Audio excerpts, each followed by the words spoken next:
जोजो ने मेज पर खाना लगाया।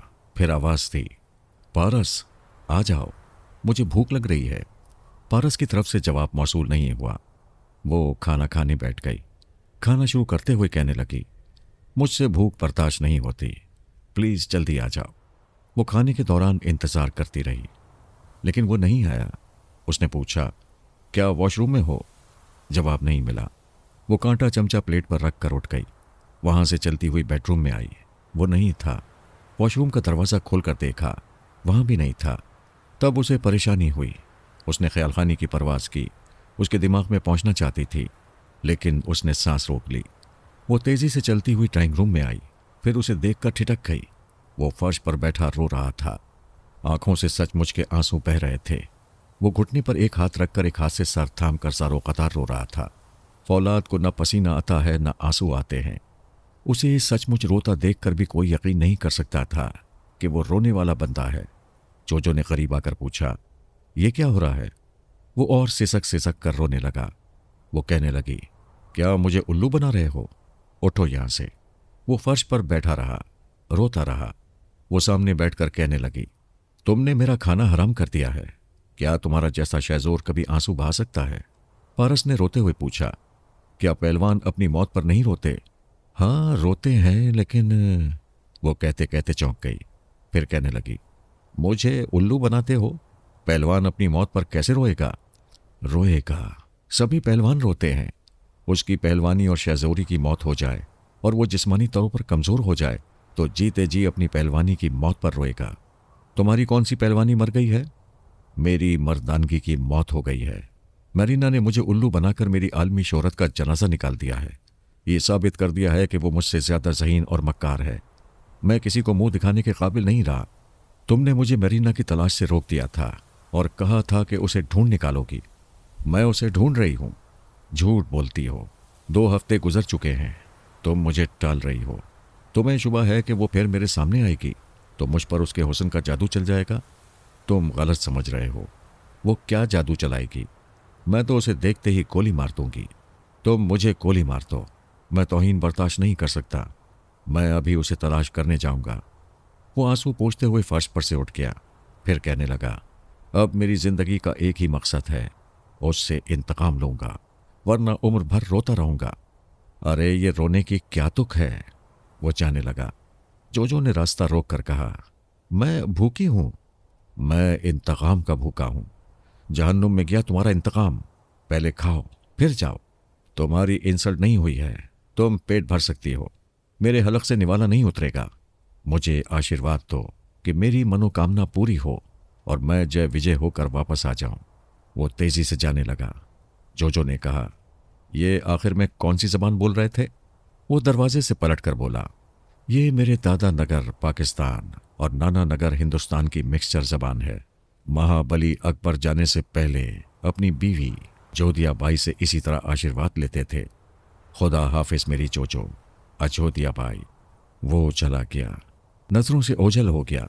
जोजो दीदे फेर कर अपने खाली दरवाजे को देखती रही और उस जबान के मुताल्लिक सोचती रही जो खाक पल्ले नहीं पड़ी थी। जब बाहर से गाड़ी के स्टार्ट होने और दूर जाने की आवाज आई, तब उसने चौंक कर सोचा, आज इतने अरसे बाद पहली बार पारस उसे छोड़कर गया है। उसे गुस्सा आ गया।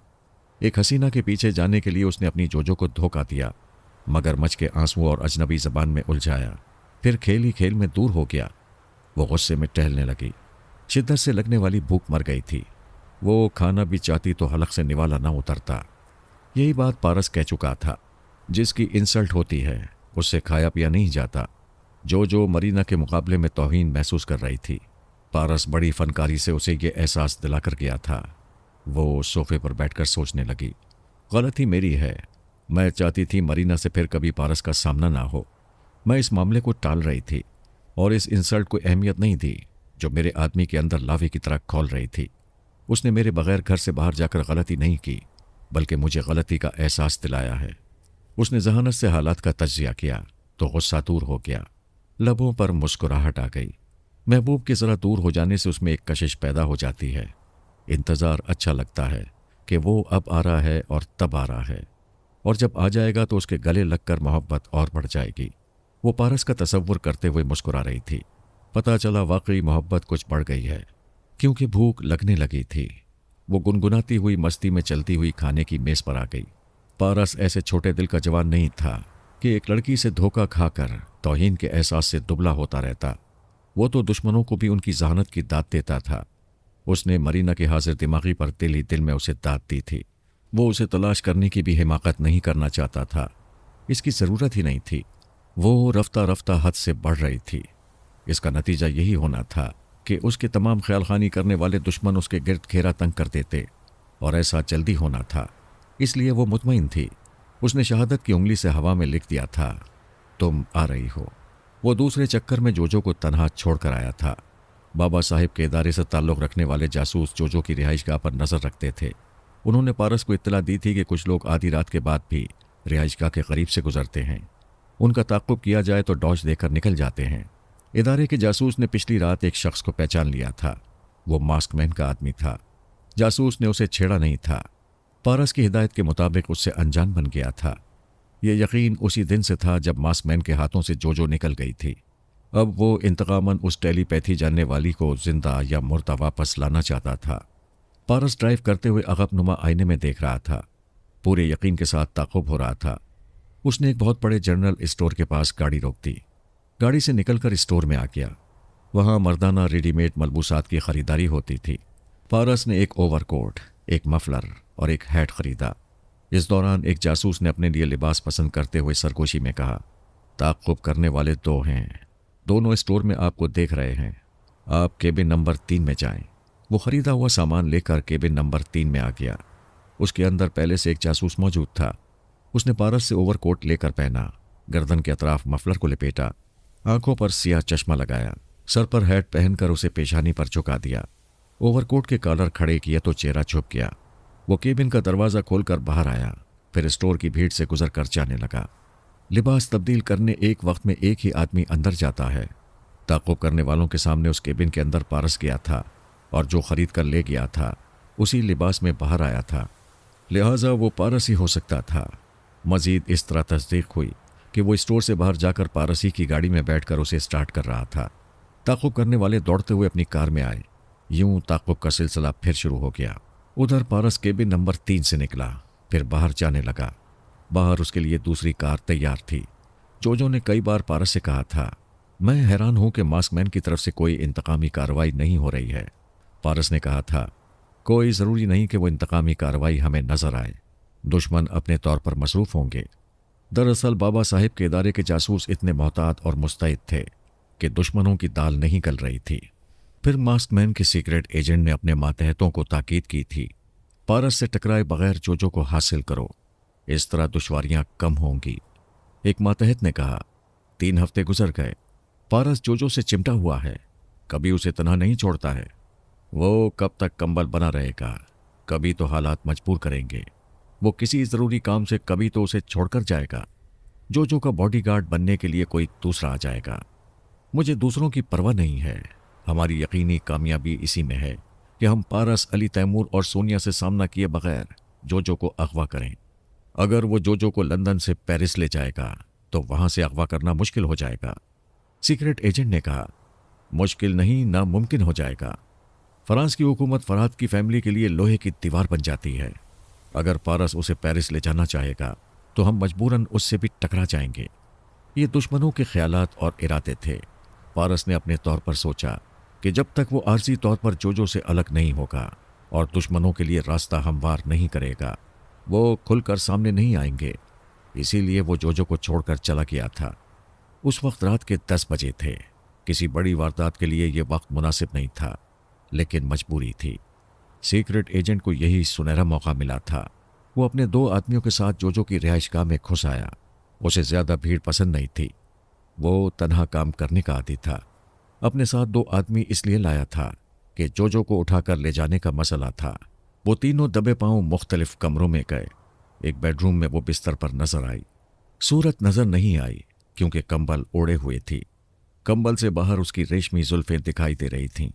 सीक्रेट एजेंट ने उसे गन पॉइंट पर रखते हुए कहा, नमक हराम, तुझे हमारे मुल्क ने गैर मामूली जहानत दी। तुझे हीरे की तरह चमकाने के लिए दिन रात मेहनत की गई और तू हमें ठुकरा कर चली आई। उसने आगे को झुककर रेशमी जुल्फों को मुट्ठी में जकड़ लिया। फिर एक जोरदार झटके से उठाना चाहा, मगर अपने ही जोर में पीछे की तरफ लड़खड़ा किया। उसके हाथ में पूरी जोजो नहीं आई, सिर्फ उसकी रेशमी विक आई। उसने घबरा कर बालों की विक को देखा। दिमाग में खतरे की घंटी बजने लगी। उसने कंबल के सिरे को पकड़कर एक तरफ हटाया तो वो नहीं थी, रबर की हवा भरी हुई औरत थी। फिर वो चौंक गया। जोजो की आवाज आ रही थी। उसने पलटकर देखा। वो बेडरूम में रखे हुए टीवी स्क्रीन पर दिखाई दे रही थी। वो कह रही थी, बंगले के बाहर इहाते में खुफिया कैमरे नस्ब हैं। जैसे ही तुम लोगों ने इहाते में कदम रखा, यहां स्क्रीन पर नजर आने लगे। सीक्रेट एजेंट ने आगे उसकी बात नहीं सुनी। अपने बचाव के लिए फरार का रास्ता इख्तियार किया। वहां से भागता हुआ बाहर आ गया, लेकिन बैरूनी दरवाजे पर पहुंचते ही ठिठक गया। बाहर कई गनमैन मोर्चा बनाकर बैठे हुए थे। मोर्चाबंदी के बाइस वो गोलियां नहीं चला सकता था, खुद जवाबी फायरिंग का निशाना बन सकता था। वो अपने 2 मातहतों के साथ दौड़ता हुआ बंगले के अंदर गया और पिछला दरवाज़ा तलाश करने लगा। वो दरवाज़ा मिला तो उसके बाहर भी कई गनमैन मोर्चा संभाले हुए नजर आए। वो वहां से पलटकर बंगले के मुख्तलिफ हिस्सों से गुजरते हुए खिड़कियों के बाहर देखते गए। खिड़कियों की आनी जालियों को दोनों हाथों से पकड़कर झटके देते रहे, जैसे वो जालियां तोड़कर निकल जाएंगे, लेकिन वो बुरी तरह चूहेदान में फंस गए थे। अचानक ठाई से गोली चली। वो गोली सीक्रेट एजेंट के बाजू की हड्डी को तोड़ती हुई गुजर गई। उसके हाथ से गन छूट गई। वो बाजू थाम कर कर्राने लगा। उसके मातहतों ने सर घुमाकर देखा। ड्राइंग रूम में रखे हुए टीवी स्क्रीन पर जो नजर आ रही थी, वो कह रही थी, सीक्रेट एजेंट, तुम्हें पता है कि अब मैं तुम्हारे दिमाग में आ सकती हूं। वो अपने जख्म की तकलीफ भूलकर चीखने लगा, नहीं, तुम नहीं आ सकती, मैं तुम्हें अपने अंदर आने नहीं दूंगा। उसी वक्त 2 गोलियां चली। उसके दोनों मातहत फना हो गए। वो कहने लगी, तुम मास्कमैन के आंखों का तारा हो। तुम्हारे हुक्मरान तुम्हारी दिलेरी और कामयाब मंसूबाबंदी से खुश रहते हैं। तुम सुराख रसानों और खतरनाक फाइटरों की बहुत बड़ी फौज लेकर मुझे अगवा करने आए हो। नहीं, मैं तन्हा हूं, वो दिमाग में आकर बोली। क्या अब कोई बात छुपा सकते हो? उसने फौरन ही झुककर फर्श पर से गन उठाई। उसके ट्रैगर को दबाकर खुदकुशी की कोशिश की, लेकिन उंगली खुद ब खुद ट्रैगर पर से हट गई। उसने फिर उंगली को ट्रैगर पर रखा, लेकिन वो फिर हट गई। जोजो ने पूछा, तुम अपने इख्तियार में नहीं हो, ये बात कितनी देर में समझोगे? वो गरज कर बोला, चली जाओ, मुझे मर जाने दो। तुम्हारी ये ख्वाहिश पूरी होगी। पहले ये तो मालूम हो कि कितने सीक्रेट एजेंट और कितने 2 पांव के कुत्ते हैं जो तुम्हारे बाद मुझे अगवा करने आएंगे। वो दिमाग पर पूरी तरह मुसल्लत होकर जरूरी मालूमात हासिल करने लगी। सीक्रेट एजेंट की सोच ने उसे दूसरे 2 एजेंटों के नाम और पते बताए। कुछ और ऐसे पुरस्कार एजेंट थे जिनके मुताल्लिक उसे मालूम नहीं था, और ये बात जोजो के लिए तशवीशनाक थी। वो उससे मजीद मालूमात हासिल नहीं कर सकती थी, इसलिए उसे खुदकुशी पर मजबूर कर दिया। कुछ लोग आए और वो तीनों लाशें उठाकर ले गए। फर्श पर से खून साफ कर दिया गया। जोजो ने घड़ी देखी, 12 बजने वाले थे। पारस को गए 3 घंटे हो गए थे। वो अभी तक नहीं आया था। उसने ख्यालखानी की परवास की, सीधी पारस के दिमाग में पहुंच गई। बड़ी हैरानी हुई कि उसने सांस नहीं रोकी, बल्कि अपनी जोजो को महसूस नहीं किया। उसने मुखातिब किया, पारस। वो चौंक कर बोला, जोजो तुम आ गई? मैं बेचैनी से तुम्हारा इंतजार कर रहा था। ये तुम अंधेरे में क्या कर रहे हो? पारस ने दोनों हाथों से सर को थाम लिया, फिर कहा, मैं बड़ी देर से सोच रहा हूं, कहीं ये वैसा ही अंधेरा तो नहीं है जैसा जोरा चोरी और झूठी नॉर्मन के मुकद्दर में है। वो घबरा कर कहने लगी, कैसी बातें करते हो? वो ख्यालखानी करने वाले एक तारीख कमरे में कैद किए गए हैं। भला तुम्हें कौन कैद कर सकता है? जोजो, मैंने पार्क एवेन्यू से गुजरते हुए अपने शाने में चुभन महसूस की थी। इसके साथ ही मैं कमजोरी महसूस करने लगा था। एक कार मेरे करीब आकर रुकी।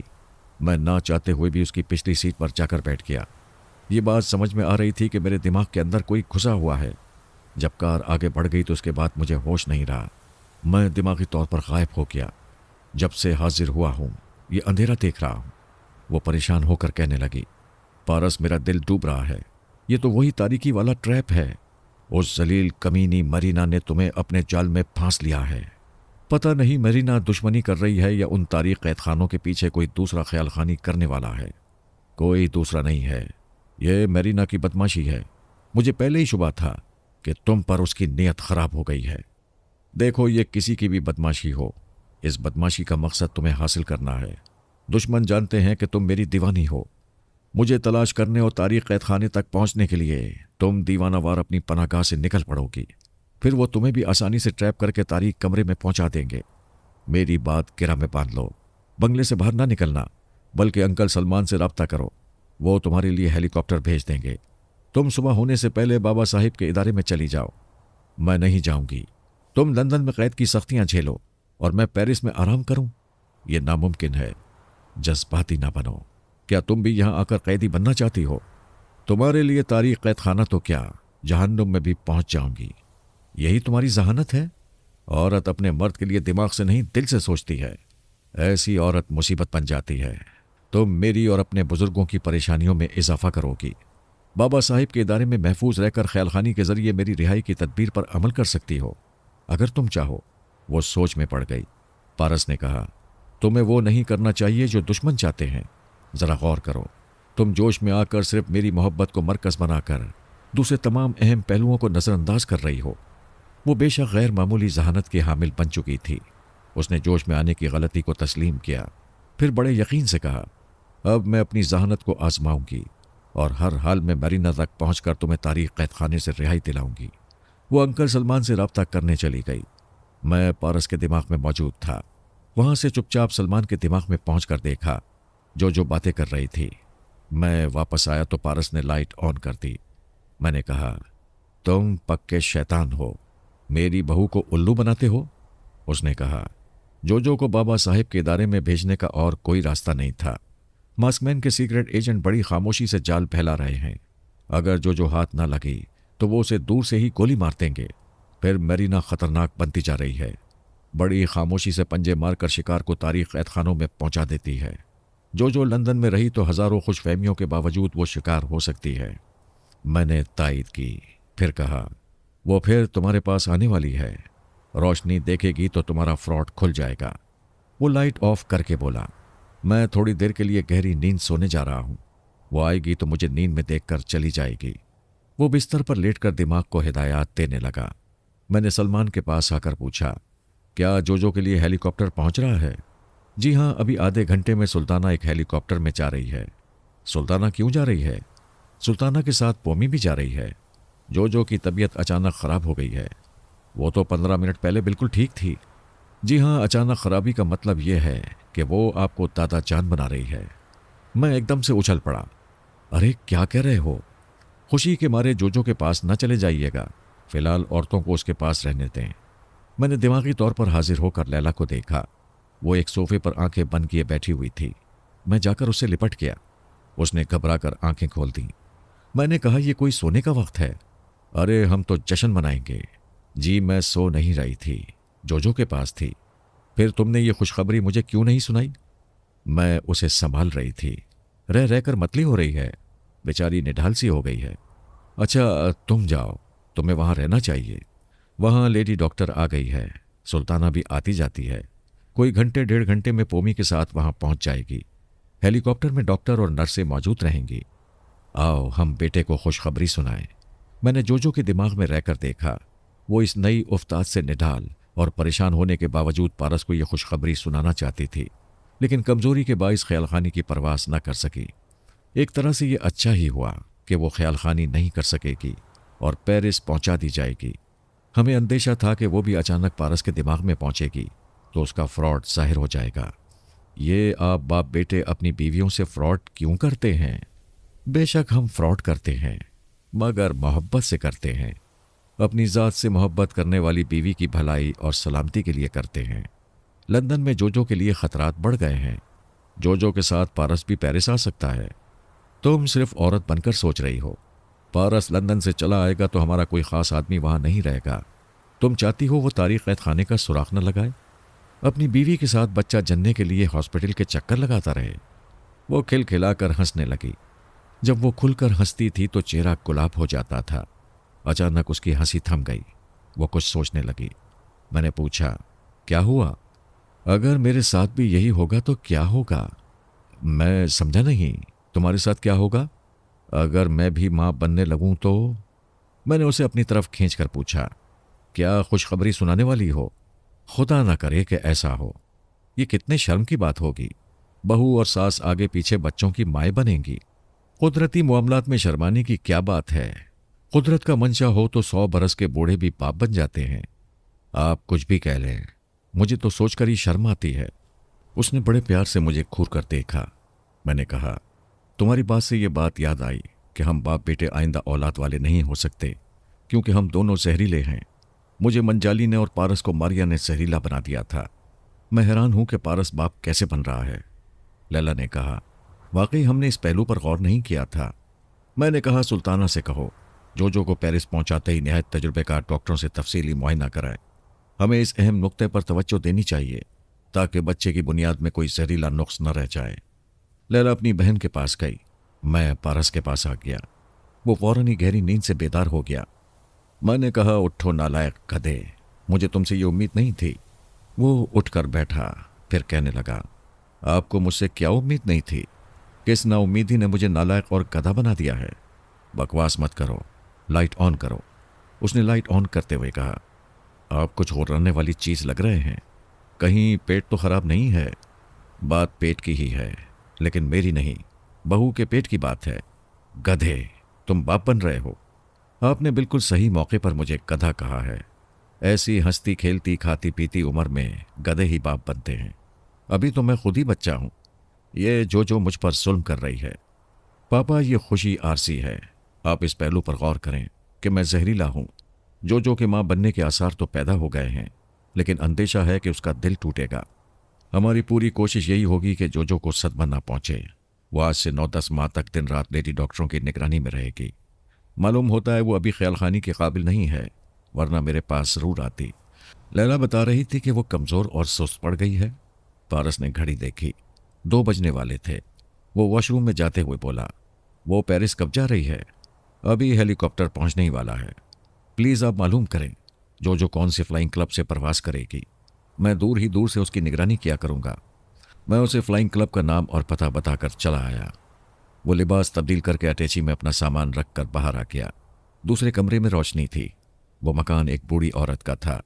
पारस पेइंग गेस्ट की हैसियत से आया था। लंदन में ऐसी उम्र रसीदा औरतें जो तन्हा रहती हैं और जवान लड़के और लड़कियों को कमरे किराए पर देती हैं, उर्फ़े आम यूनिवर्सल आंटी यानी जगत खाला कहलाती हैं। उसने दरवाजे पर दस्तक दी। अंदर से आवाज़ आई, आ जाओ, दरवाज़ा खुला है। वो दरवाज़ा खोलकर अंदर आ गया। जगत आंटी आतिशदान के करीब एक कुर्सी पर बैठी आग में कोयले डाल रही थीं और बुड़बुड़ा रही थीं। मैं तो दरवाज़ा खुला रखती हूँ। मेरे कमरे में सिर्फ बुढ़ापा है, जिसे कोई चुराना नहीं चाहता। जब जवान थी तब 2 बार अगवा की गई थी। अब तो दरवाज़ा खुला रखो, फिर भी कोई उठाने नहीं आता। बाय द वे, तुम कौन हो? ये पूछते हुए उसने सर घुमाकर पारस को देखा, फिर हैरानी से कहा, ये तुम अटैची उठाकर आए हो? क्या जा रहे हो? पारस ने जेब से 10 पाउंड निकाल कर देते हुए कहा, जी हाँ, इसे रख लीजिए। वो फिर हैरानी से बोली, माय गुडनेस, तुमने एडवांस 10 पाउंड दिए थे, अब और 10 पाउंड दे रहे हो? क्या खानदानी रईस हो? इस पर यह कि 6 घंटे रहकर जा रहे हो। यहाँ नौजवान अपनी गर्लफ्रेंड के साथ आते हैं, सुबह तक रहते हैं और सिर्फ 6 पाउंड देकर जाते हैं। एक नहीं दर्जनों लड़कियां दोस्त बन जाती हैं, लेकिन मैं अभी नाबालिग हूं। जगत आंटी ने जोरदार कहका लगाया। कहके के दौरान कहने लगी, यू नॉटी बॉय, तुम बहुत गहरे हो। मेरे करीब आओ, come on, get close to me. वो करीब आया। जगत आंटी ने सरगोशी में कहा, वो पास वाले कमरे में एक बहुत ही खूबसूरत छोकरी है। मैं जवानी में ऐसी ही थी। ओ नो, मैं अपनी बात बीच में क्यों ले आती हूँ? मैं दोशीज़ा की बात कर रही हूँ। क्या रूप, क्या रंगत है, शीशे का बदन लगता है। देखोगे तो नजरें फिसल फिसल जाएंगी। ओ आंटी, आपका एक पांव कब्र में है और मेरे दोनों पांव गेस्ट हाउस से बाहर जा रहे हैं। मैं जिसे रुखसत करने जा रहा हूँ उसके सामने मुझे दुनिया की हर लड़की फीकी लगती है। अच्छा, फिर मिलेंगे। वो जाने लगा। जगत आंटी ने कहा, रुक जाओ लड़के, क्या हवा के घोड़े पर सवार हो? अभी तूने कहा है कि किसी को रुखसत करने जा रहा है, फिर तो तुझे किसी साथी की लाजमी ज़रूरत होगी। अटैची यहाँ छोड़ के जा, वापस आके एक नज़र उस लड़की को देख ले। अगर मुसलमान से काफिर ना हुआ तो मैं दल्लाली छोड़ दूंगी। तुम्हारी दल्लाली छुड़ाने के लिए ज़रूर उसे देखूंगा और मुंह फेर कर चला आऊंगा, लेकिन अभी नहीं। वापस आकर उसने अटैची वहीं रख दी। दरवाज़ा खोलकर बाहर आ गया। उसी वक्त एक नस्वानी चीख सुनाई दी। पारस ने चौंक कर एक सम देखा, आवाज की सम का अंदाजा किया, फिर उधर दौड़ता हुआ गया। मकान के पिछले हिस्से में पेइंग गेस्ट के लिए मजीद 2 कमरे थे। एक कमरे की खिड़की से कोई छलांग लगाकर निकल रहा था। पारस ने दौड़ते हुए आकर एक फ्लाइंग किक मारी। वो दीवार से जाकर टकराया। उसी खिड़की से दूसरे ने पारस पर छलांग लगाई। उसके पेट में घूंसा पड़ा। वो जमीन पर गिरकर तकलीफ से दोहरा हो गया। पहले शख्स ने संभल कर हमला किया, लेकिन मार खाता चला गया। दूसरे ने साइलेंसर लगा हुआ रिवॉल्वर दिखाकर कहा, हॉल्ट, हम हंगामा नहीं चाहते, रास्ते से हट जाओ, हमें जाने दो। पारस ने उसके साथी को उस पर उछाल दिया। रिवॉल्वर को अपने कब्जे में लिया तो वो दोनों भागते हुए बाउंड्री की दीवार फलांग कर नजरों से ओझल हो गए। उसने पलट कर खिड़की से कमरे में झांक कर देखा। एक गुलाबी बदन और गुंचा जहन वाली बिस्तर पर औंधी पड़ी थी। जगत आंटी ने कमरे में आकर उसे देखा, फिर चीख मारकर कहा, खून, मर्डर, जल्दी आओ, शायद ये मर चुकी है। वो फौरन ही खिड़की के रास्ते अंदर आया। हसीना के बाजू से लहू रिस रहा था। उसने नब्ज देखी, वो जिंदा थी, बेहोश हो गई थी। उसने उसे चित लेटाते हुए पूछा, फर्स्ट एड का सामान है? जगत आंटी तेजी से चलती हुई बाहर गई। होशरुबा हुस्न वाली होश से बेगाना थी। बदन ठहर गया था, लिबास जगह जगह से सरक गया था। सुनहरी जुल्फें गुलाबी चेहरे पर थरक रही थीं। सांस की रफ्तार सुस्त थी। सीने की रफ्तार आसमान को छूना चाहती थी। क्या खबर वो लड़की थी या आतिशबाजी की दुकान? बेहोशी की हालत में भी बदन चटाख पटाख बोल रहा था। पारस को बाद में खबर हुई कि वो बाजू के जख्म का मुआयना करते करते जोग्राफिया पढ़ता जा रहा है। जगत आंटी फर्स्ट एड बॉक्स लेकर आ गईं। पारस ने सबसे पहले खून के बहाव को रोकने की कोशिश की। बड़ी महारत से मरहम पट्टी की। उसे बेहोशी की हालत में ज़रूरी गोलियां और कैप्सूल नहीं खिलाए जा सकते थे। पारस ने कहा, आंटी मैं इंजेक्शन और कुछ दवाएं लेकर आता हूं। वो कहने लगी, माय सन, ये अच्छा हुआ रिवॉल्वर में साइलेंसर लगा हुआ था। आवाज़ बाहर नहीं गई। मैं पुलिस के झमेले में नहीं पड़ना चाहती। तुम बाहर किसी से जिक्र न करना। नहीं करूँगा। आप इसके लिए दूध ओवल्टीन तैयार रखें। वो बाहर आ गया। अपनी कार में बैठकर करीबी केमिस्ट के पास गया। वहां से ज़रूरी इंजेक्शन और दवाएं खरीदीं। घड़ी बता रही थी कि जोजो का हेलीकॉप्टर जा चुका होगा या जाने वाला होगा। वो अब भी फ्लाइंग क्लब जा सकता था, लेकिन मरीजा के पास फौरन जाकर इंजेक्शन लगाना ज़रूरी था, वरना गोली का जख्म नासूर बन सकता था। वो वापस आ गया। जगत आंटी ने कहा, यह होश में आई थी। मैंने दूध पीने के लिए कहा तो इसने आंखें बंद कर लीं। शायद फिर बेहोश हो गई है। एक बार मैं भी जवानी में बेहोश हुई थी। कुछ पता ही नहीं चलता हमारे ऊपर क्या गुजर रही है। मैंने होश में आने के बाद अपने बॉयफ्रेंड से खूब झगड़ा किया। कम वक्त मुझे बिल्कुल बेहोश समझे हुए था। पारस ने एक इंजेक्शन लगाया। सुई बदन में पेवस होते ही लड़की के मुंह से हल्की सी कर्रा निकल गई। उसने आंखें खोलकर देखा, फिर आंखें बंद कर लीं। पारस ने कहा, होश में आ गई है, लेकिन बुखार तेज है। जगत आंटी ने कहा, यह तो मुकद्दर के खेल हैं। जिस लड़की को तुम देखना नहीं चाहते थे उसकी अब तीमारदारी कर रहे हो। मैं तो अब सोने जा रही हूं। उसने जमा ही ली। पारस ने पूछा, वो 2 गुंडे किस मकसद से आए थे? कुछ पता चला? इसके पर्स में काफ़ी रकम थी। अब नहीं है, पर्स खाली है। ये मंशियात के आदी नौजवान रकम हासिल करने के लिए इसी तरह वारदात करते हैं। वो चली गई। पारस ने खिड़की और दरवाजे को बंद किया। आतिशदान की आग को भड़काया, फिर एक गिलास दूध में ओवल्टीन हल करके उसके चेहरे पर झुक गया। होले से आवाज़ दी, ए उठो, दूध पी लो। वो आंखें बंद किए पड़ी थी। उसने मक्खन जैसे रुखसार को थपथपाकर फिर आवाज़ दी। वो बुड़बुड़ाई, ओह नो, मुझे मर जाने दो।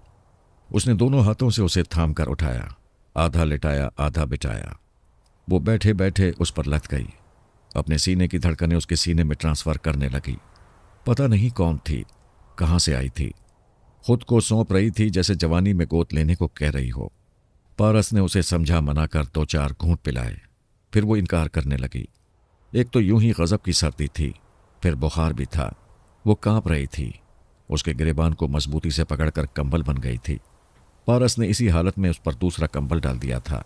फिर उसे लिटाने के लिए तकिया बराबर करने लगा तो उसके नीचे से एक पिस्तौल नजर आया। उसने पिस्तौल उठाकर उसे लिटा दिया। पिस्तौल भरा हुआ था। लड़की खुद भरी हुई बंदूक थी। पता नहीं क्यों तकिए के नीचे हथियार रखा था। उसे किसी से अपनी जान का खतरा था या वो किसी की जान लेना चाहती थी। पिस्तौल की मौजूदगी ने पारस को तजस्सुस में मुब्तला कर दिया। उसने पर्स उठाकर देखा। जगत आंटी का कहना दुरुस्त था। पर्स में एक भी करेंसी नोट नहीं था। वो गुंडे सिर्फ रकम चुराने आए थे।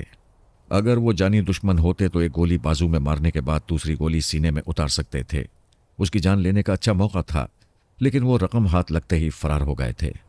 पर्स में हल्के मेकअप का सामान और एक सुर्ख कार्ड था। वो सुर्ख कार्ड बता रहा था कि वो कॉल गर्ल है। लंदन में पेशा करने वाली औरतों को सरकारी अस्पताल में हर हफ्ते मेडिकल चेकअप के लिए जाना पड़ता है। जिन्हें कोई मोहलिक मरज नहीं होता, उन्हें ग्रीन कार्ड दिया जाता है, जिसकी रूह से वो कानूनन जिस्म फरोशी का धंधा कर सकती है। जिस औरत को जर्द कार्ड दिया जाता है वो जेर इलाज होती हैं। गाहक उनके पर्स में जर्द कार्ड देखकर तौबा करते हैं और किसी ग्रीन कार्ड वाली के पास जाते हैं। और जिनके पर्स में सुर्ख कार्ड होता है वो खतरनाक अमराज में मुब्तला होती हैं और तवील मुद्दत के लिए लाइलाज समझी जाती हैं। पारस ने सुर्ख कार्ड को और उस लड़की को हैरानी से देखा। वो दूर दूर तक बीमार नहीं लगती थी। चेहरे पर कुंवारी दोशीज़ा की ताजगी थी। पेशा करने वालियों को दूर से देखो तो चेहरे से फिटकार बरसती है। वो उसके बाजू की मरहम पट्टी करने और उसे सीने की धड़कनों से लगाकर ओवल्टीन पिलाने के दौरान उसके कसे हुए बदन के हुस्न को खूब समझा था। वो किसी कल से सुर्ख कार्ड वाली खतरनाक मरीजा नहीं लगती थी।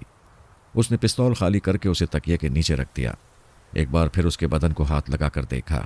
गर्म था, नर्म था, मगर बीमार नहीं था। अलबत्ता छूने वाले को बीमार बना रहा था। बाज हालात में बीमार को बीमार ही ठीक करता है। सरकारी अस्पताल से सुर्ख कार्ड जारी करने वाले डॉक्टर गैर जिम्मेदार हो सकते हैं। उन्होंने इस हसीना के हाथ में गलत कार्ड रख दिया होगा। सही कार्ड कौन सा होगा, इसके लिए सही तशखीस लाजमी थी।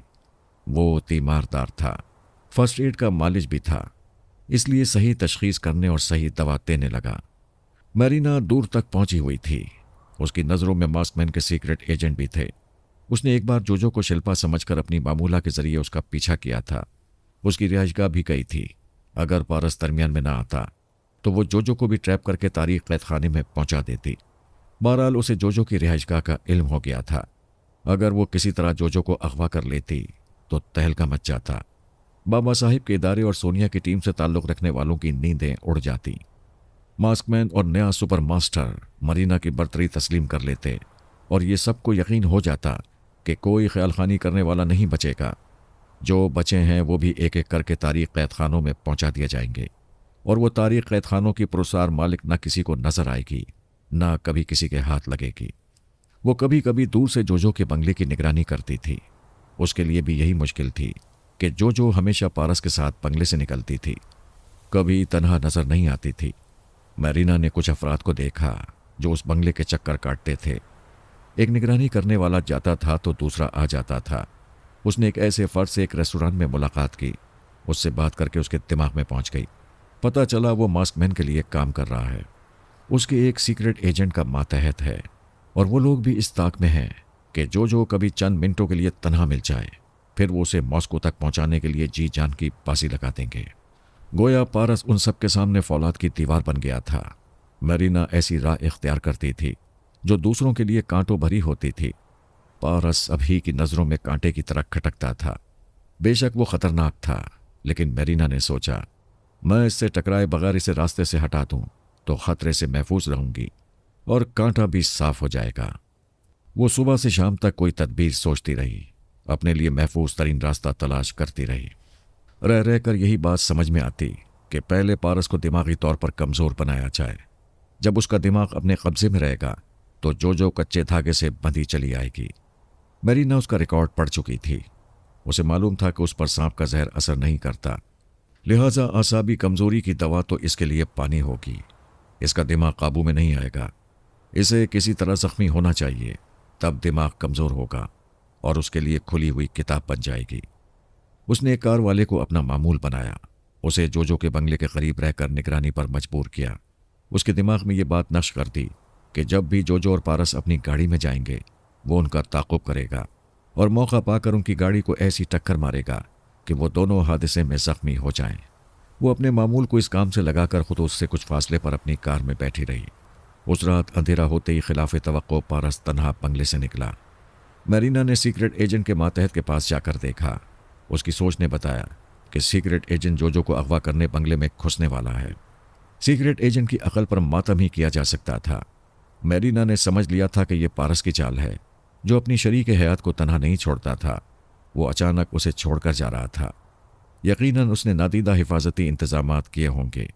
बंगले में जाना खुद को फंसाने वाली बात थी, इसलिए वो पारस के पीछे गई। ये अटल फैसला था कि वो पारस का सामना नहीं करेगी। वो दूर रहकर अपने आला कार के जरिए उसे जख्मी करेगी। वैसे ये ज़रूरी नहीं है कि जो सोच लिया जाए वो ज़हूर में आ जाए। उसके आला कार ने ड्राइविंग के दौरान पारस की कार को टक्कर मार दी। पारस कमाल महारत से स्टीयरिंग को काबू रखते हुए आगे निकल गया। मरीना कुछ फासले से यह तमाशा देखती हुई अपनी कार में आ रही थी। उसके आला कार को दूसरी बार टक्कर मारने का मौका नहीं मिला। इससे पहले ही गाड़ी का एक पहिया बर्स्ट हो गया। आला कार ने गाड़ी रोकी तो दूसरा पहिया भी धमाके से फट गया। साफ जाहिर था कि पारस के नामालूम बॉडीगार्ड्स ने फायरिंग करके दोनों पहिए बेकार कर दिए थे। मरीना ड्राइव करती हुई अपने आला कार के करीब से गुजरती चली गई। शाहराह पर बेशुमार गाड़ियां आगे पीछे चल रही थीं। वो दाएं बाएं आगे पीछे देखती जा रही थी। पता नहीं चल रहा था कि किस गाड़ी से साइलेंसर लगी हुई गन के जरिए फायरिंग की गई थी। वो ट्रैफिक के हुजूम में पारस का ताक़ुब करती रही। काफ़ी फासला तय करने के बाद उसकी कार एक स्ट्रीट पर मुड़ गई। ज़रा दूर एक मकान के सामने रुक गई। मरीना ने पारस की कार को क्रॉस करते हुए आगे जाते हुए एक नज़र मकान पर डाली। वहाँ एक बोर्ड पर बराए पेइंग गेस्ट लिखा हुआ था। वो समझ गई पारस वहाँ पेइंग गेस्ट की हैसियत से वक्त गुजारेगा और अपने ख्याल खानी करने वाले बुजुर्गों के ज़रिए जो की खैरियत मालूम करता रहेगा। वो ड्राइव करती हुई दूर निकल आई। एक जगह गाड़ी रोककर अपने बाप डिफोंजा से रब्ता किया। उससे कहा कि वो एक कार लेकर आए।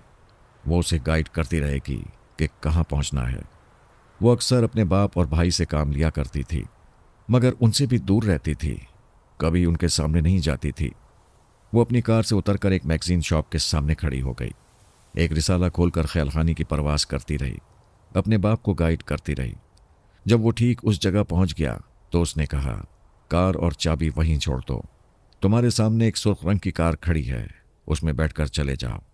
बाप ने उसकी हिदायत पर अमल करते हुए पूछा, बेटी तुम कहाँ हो? कभी तो बाप से मिल लिया करो। डैड, मुझसे सिर्फ काम की बातें किया करो, फौरन यहां से जाओ। वो सुर्ख रंग की कार ले गया। सफ़ेद कार बेटी के लिए छोड़ गया। मरीना ने फैसला कर लिया था कि वो भी पेइंग गेस्ट की हैसियत से जाएगी।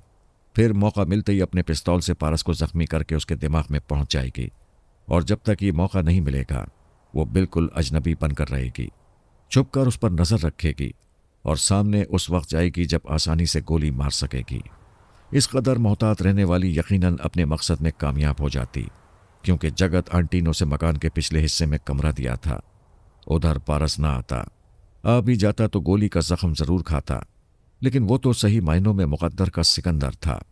मरीना की बदबख्ती के दो चोर कमरे में घुस आए। एक ने उसके मुंह पर हाथ रख दिया, दूसरे ने रकम निकालने के लिए पर्स को खोला। वो किसी तरह खुद को छुड़ाकर बोली, कौन हो तुम लोग? इस सवाल का मकसद ये था कि वो जवाब में कुछ बोलें तो वह दिमाग में पहुंचकर जलजला पैदा कर दे, लेकिन वो खामोशी से रकम निकाल कर जाने लगे। तब वो दौड़ती हुई बिस्तर पर जाते हुए बोली, रुक जाओ वरना गोली मार दूंगी। वो अपने पिस्तौल के लिए तकिए के नीचे हाथ ले गई। उसी वक्त एक ने उसके बाजू में गोली मार दी। वो चीख मारकर औंधे मुंह बिस्तर पर गिर पड़ी। गोली लगने की तकलीफ नाकाबिले बर्दाश्त थी, इसलिए बेहोश हो गई। फिर उसे खबर ही ना रही कि वो किस आलम में है, सो रही है या जाग रही है। अगर सो रही है तो किसी मसीहा की आगोश में सो रही है, और अगर जाग रही है तो धुंधले धुंधले से पारस को क्यों देख रही है? क्या इतनी बड़ी दुनिया में देखने को और कोई नहीं है? एक पारस ही क्यों है? वो भूल गई थी कि उसे शिकार करने आई थी। उनके दरमियान शिकार और शिकारी का रिश्ता था, इसलिए वो अपने शिकार को देख रही थी और खुद शिकार हो रही थी। सुबह होते होते आंख खुल गई, बुखार उतर गया। उसे तो उतरना ही था। वो चंद लम्हों तक सोचती रही, कहाँ है? फिर वो चौंक गई। वो किसी के बाजुओं में थी, उसके सीने पर सर रखे लेटी हुई थी। वो एकदम से तड़प कर अलग हो गई। वो किसी मर्द के करीब जाने के मुताल्लिक सोच भी नहीं सकती थी। फिर उस मर्द की सूरत देखी तो चकरा कर रह गई। इसके साथ ही धुंधली धुंधली सी बातें याद आने लगीं। वो सब गुजरे हुए ख्वाब जैसी थीं। जवानी में ऐसे ख्वाब नजर आते ही हैं, लेकिन पारस एक सच्ची ताबीर की तरह मौजूद था। वो बेख्तियार चीख पड़ी, नहीं, ये नहीं हो सकता। पारस ने आंखें खोलकर देखा, फिर पूछा, क्या बुखार की शिद्दत में बुड़बुड़ा रही हो? You shut up. तुम मेरे बिस्तर में कैसे आ गए? तुम्हारे जख्म की मरहम पट्टी की, तुम्हें बुखार था। मैं ना होता तो ये इतनी जल्दी ना उतरता। अब सो जाओ, तुमने तमाम रात मुझे जगाया है। उसने फिर आंखें बंद कर लीं। मरीना के दिमाग में आंधी सी चल रही थी। वो कभी सोच भी नहीं सकती थी कि हालात उसे पारस की गोद में लाकर डाल देंगे। अभी चंद रोज कबल पारस ने उसकी कार की पिछली सीट से अचानक उभर कर उसे चौंका दिया था। उसने पूछा था, तुम्हारी इस हरकत से मेरा दम निकल जाता तो? उसने जवाब दिया था, मुझे हुस्न की खैरात देने से पहले नहीं निकलेगा। कमबख्त ने सच्ची पेशगोई की थी, लेकिन खैरात नहीं मांगी थी, शब खून मारा था। ये बात मैरीना के मिजाज के खिलाफ थी। उसे अपने आप पर गुस्सा आ रहा था कि वो क्यों और कैसे अपने दुश्मन की हम मिजाज बन गई थी। बहरहाल जो हुआ सो हुआ, मगर अब अंदेशा था कि जब भी वो तन्हा रहेगी तो वो याद आया करेगा, हवास पर छा जाया करेगा। औरत सब कुछ भुला सकती है, मगर अपनी जिंदगी के पहले मर्द को कभी नहीं भुला पाती। दुश्मन की जीत खटक रही थी। वो बड़ी आहिस्तगी से हाथ बढ़ाकर तकिए के नीचे ले गई। वहां से पिस्तौल निकाला। पारस आंखें बंद किए करवट बदलते हुए बुड़बुड़ाया, खाली है। उसने चौंक कर पिस्तौल को देखा, फिर उसे खाली पाकर गुस्से से फेंक दिया। उसकी समझ में नहीं आ रहा था पारस का क्या करे। जिसे जख्मी करके अपने काबू में करना चाहती थी, उसी के चुंगल में खुद आ गई थी। उसने दोनों हाथों से सर को थाम लिया। सोचने लगी, मैं ऐसे हालात में नॉर्मल रहती हूँ, दिमाग से गुस्सा निकाल देती हूँ, तो जहानत से नजात का रास्ता ढूंढ लेती हूँ। मेरी एक कामयाबी यह है कि पारस ने मुझे मैरीना की हैसियत से नहीं पहचाना है। दूसरी कामयाबी यह होगी कि मैं बज़ाहिर दोस्त बन जाऊं और इसकी आस्तीन में रहकर इसे डस लूं। वो बिस्तर से उठ गई। पारस ने पूछा, अब क्या हुआ? कुछ नहीं, अभी बाथरूम से आती हूं। वो जाना चाहती थी। पारस ने अपनी तरफ खींच लिया। ये अच्छा नहीं लगा, लेकिन एतराज न कर सकी। अभी उसने दोस्त बनकर रहने का फैसला किया था। उस फैसले के मुताबिक वो मीठी छुरी बनकर मुस्कुराई, फिर कहने लगी, क्या करते हो, जाने दो। पिछली रात मैं खुद को छुड़ा रहा था, लेकिन तुमने नहीं छोड़ा, इसलिए छोड़ने की नहीं, छेड़ने की बात करो। उसने समेट लिया। उसे बाजुओं की कैद में लेकर इस करवट से उस करवट पहुंचा दिया। वो कुछ कहना चाहती थी, फिर यकलख्त चुप रह गई। उस करवट पहुंचते ही कोई चीज उसकी कमर में चुभने लगी। वो कदरे ठंडी थी और सख्त थी। मरीना ने चुपके से कमर के नीचे हाथ ले जाकर उसे पकड़ लिया। वो पिस्तौल से निकला हुआ एक बुलेट था। पारस ने वो तमाम बुलेट अपनी पतलून की जेब में रखे होंगे। जेब से एक गिर पड़ा। ये नसीब के खेल होते हैं। वो बुलेट मरीना के हाथ में आ गया था। वो पूरे एतमाद और सुकून से काम करने की आदी थी। जल्दबाजी में पारस से अलग होकर उसे शुबह में मुब्तला नहीं करना चाहती थी, इसलिए बखुशी उसकी हर बात मान रही थी। वैसे मानना भी महंगा पड़ रहा था। वो दुश्मन अच्छा लग रहा था। मर्दों में यही खराबी है, जहर लगते हैं। ये भी मुश्किल है कि ये जहर ना पियो तो बेकली नहीं जाती। पता नहीं कितना वक्त गुजर गया, वो मदहोश पड़ी रही। दुश्मन ने अजीब तरह सहरज़दा किया था। उठने को जी नहीं चाहता था, लेकिन वो खुद पर जबर करते हुए उठ गई। पारस चारों शाने चित पड़ा हुआ था। वो कहने लगी, मैं अभी वॉशरूम से आती हूँ। वो बिस्तर से उतरकर फर्श पर खड़ी हो गई। पहले उसने गुस्से में पिस्तौल को फेंक दिया था। वो एक कदम के फासले पर पड़ा हुआ था। उसने अपना लिबास दुरुस्त करने के बहाने झुककर फर्श पर से उठा लिया, फिर तेजी से चलती हुई वॉशरूम में आ गई। दरवाजे को अंदर से बंद कर लिया। उसका दिल तेजी से धड़क रहा था। वो बुज़दिल नहीं थी, लेकिन पारस पहाड़ लग रहा था। ये फिक्र थी कि एक ही बुलेट है, इससे पहाड़ का कुछ ना बिगड़ा तो क्या होगा। आज वो बहुत बड़ा मार्का सर करने वाली थी। उसे अपने अंदर की ये कमजोरी समझ में नहीं आ रही थी कि पारस उसके हवास पर छा गया था, उसके दिल में उतर गया था, उसके लहू में दौड़ रहा था, और वो चाहती थी कि ये सारी कैफियत सच ना हो। इस हकीकत को जुटलाने का सिर्फ एक रास्ता था कि वो उसे गोली मार दे। अब उसने देर नहीं की। इससे पहले कि दिलो दिमाग बदलता, उसने एक झटके से दरवाज़ा खोला, वॉशरूम से बाहर आ गई। पारस बिस्तर पर बैठा हुआ था। वहां से उठकर वॉशरूम जाने के लिए आगे बढ़ा। उसी लम्हे उसने गोली चला दी। जनरल की भतीजी थी, सच्चा निशाना लगाती थी। पारस अपनी पसलियों को थामकर पीछे की तरफ लड़खड़ाया, फिर पलंग से टकराते हुए फर्श पर गिर पड़ा। गोली एक आध पसली को तोड़ती हुई गुजर गई थी। वो कर्राते हुए मगर मुस्कुराते हुए बोला, मैं बड़ा सख्त जान हूं। एक गोली से न मर सकता हूं, ना ही तुम्हारी तरह बेहोश हो सकता हूं। क्या दूसरी गोली नहीं है? दूसरी की जरूरत नहीं है। उसने पिस्तौल को पारस के पास फेंक दिया, फिर फातिहाना अंदाज में उसके दिमाग के अंदर पहुंच गई। उसे जख्मी करने का यही फायदा हासिल हुआ। वो अपने अंदर उसे महसूस न कर सका। फर्श पर से उठने लगा। उसी वक्त मैरीना ने दिमाग में जलजला पैदा कर दिया। गैर मामूली क़ुव्वत बर्दाश्त के बावजूद पारस के हलक से चीख निकल गई। दूसरे जलजले में वो फर्श पर तड़पने लगा। जगत आंटी दौड़ती हुई आई। क्या हुआ? ये लड़का क्यों चीख रहा है? मैरीना ने कहा, पता नहीं, शायद किसी किस्म का दौरा पड़ा है। उसने फिर एक ज़बरदस्त झटका पहुंचाया। अब चीखने की भी सकत नहीं रही थी। उसका जहन गहरी तारीकी में डूबता चला गया। फिर उसे खबर ना रही कि वो कहाँ है और किस आलम में है। वो मुर्दा नहीं था, जिंदा था। जल्द या बदेर होश में आना ही था।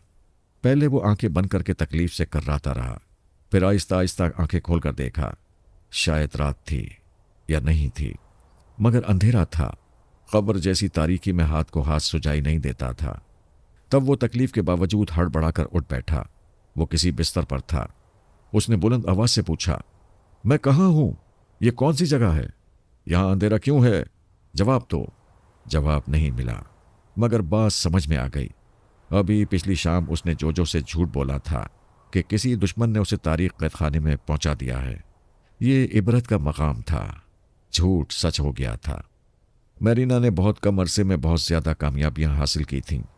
ऐसी कामयाबियां कि दोस्त और दुश्मन सभी उसे खतरनाक बला कहने लगे थे।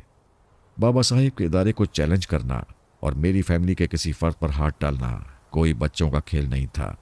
लेकिन उस बला ने पारस को कैदी बना लिया था। अब तक पारस और अली तैमूर किसी की गिरफ्त में नहीं आए थे। पारस की गिरफ्तारी ने सबको चौंका दिया था। ये दोस्त और दुश्मन सभी के लिए धमाका खेज इत्तला थी, और ये इत्तला खुद मैरीना ने दी थी।